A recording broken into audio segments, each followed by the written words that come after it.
So we're kind of getting around this, but I really wanted to ask. I mean, students of leadership have heard the phrase many times, leaders are born and not made. I know the research has sort of not shown that not to be the case necessarily, but others say that, you're born into greatness, others have greatness thrust upon them. So entrepreneurship, can you really teach that, or is it innate to be an entrepreneur? And if so, what can you teach versus what might be innate? Yeah, that's a profound question, Peter, and it's really at the essence of what we try to do here. And I like to start with the idea of mindset, right? That an entrepreneurial mindset is something that can be nurtured. And at the opposite end of the spectrum is what we call the incumbency mindset, which is what you find generally in traditional businesses, right? Extend and defend, modest incremental innovations, continuous improvement, stick to your knitting sort of mindset. And the challenge is that that's not where the big ideas come from. Entrepreneurial mindset is more of a sort of a discomfort with the status quo, comfort with ambiguity, curious nature, maker instinct, those sorts of things, bias towards action, more of an explorer sort of thing. And by giving students the opportunity to engage in a world that has that mindset all around it, helps them to embrace it. It's a little bit intimidating. It's a little bit less safe than the incumbency mindset. So certainly on the mindset side, we can nurture that.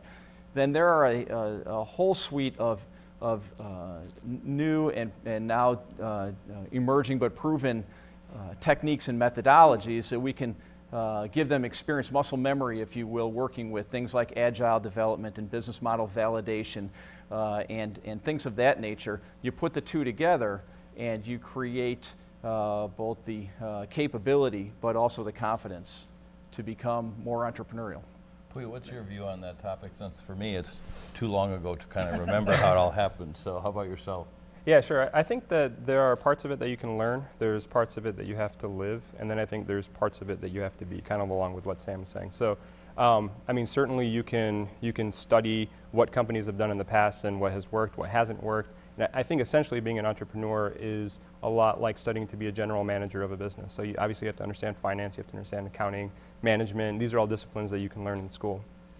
I think the living, though, that really comes from actually having some experience in these types of situations at other organizations. I think the key difference for a startup, if you're comparing it to a well-established company, is that everything is a lot more critical. So things that that wouldn't have sunk the ship if you were at a large company could possibly sink your ship at a startup, especially because they're very fragile in their infancy. So I think being able to read the market, read your customers, these are all things that are important if you're at an established company. But if you're at a startup, they're ever more critical because a couple of wrong moves could sink the whole thing.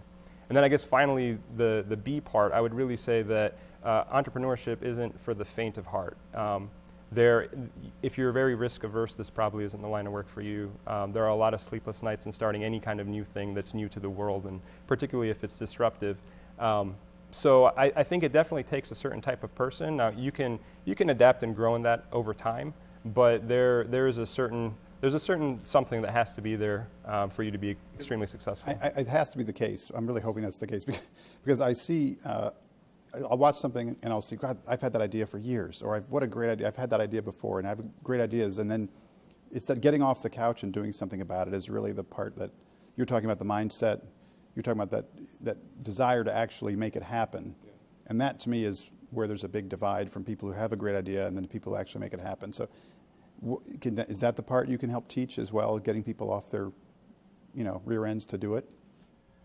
I'm not sure you can teach that. I think because there has to be an embedded characteristic that you know how, mind-numbing execution comes to mind, right? Which is an old phrase from my Microsoft days, but that once you get the basic business logic down, once you get the plan framed, once you get your team assembled, it's about how you execute every day and the speed by which you do it. I mean, we're 2 years into our existence at Bentley, and we are still focused on execution, and we're focused on moving as fast as we can because the future gets brighter the more you accomplish today. So I think the executional piece is really critical, and you got to be not only have to be able to take the risk, but you got to be an executor.